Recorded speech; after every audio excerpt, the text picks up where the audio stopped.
मुलगा म्हणतो घराच्या बाहेर निघा. कीर्तन प्रवचन म्हणलं की 50च्या पुढचे लोक जास्त दिसतात. याला कारण काय?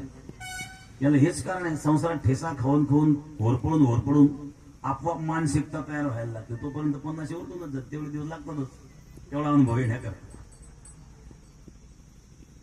ऐकण्याची मानसिकता निर्माण होणं महत्वाचं आहे. जोपर्यंत मानसिकता निर्माण होत नाही तोपर्यंत किती उपदेश केला तरी तो आतच शिरत नाही. तीर्थयात्रा एवढ्या करता करायची, भगवत प्रेम निर्माण व्हावं, भगवत चिंतन घडावं. आज चिंतन घडणं एवढं सोपं नसतं. आपण उदाहरण ऐकतो वाल्या कोळ्याचं. नारदांची वाल्या कोळ्याची भेट झाली.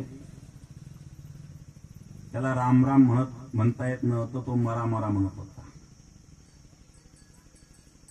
इथे एक प्रश्न आहे, राम म्हटलं काय मरा म्हटलं काय?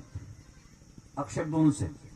राम फक्त रा नंतर म आहे आणि मरामध्ये म नंतर रा आहे. मग रामामध्ये तरी म राम म्हणताना म अक्षर आलंच ना आणि रा अक्षर आलंच ना, आणि मरा म्हणताना सुद्धा म अक्षर आणि रा अक्षर आलेच ना. मग तो राम म्हणू शकतो, मरा का म्हणू शकत नाही? किंवा राम का म्हणू, मरा म्हणतो राम का म्हणू शकत नाही?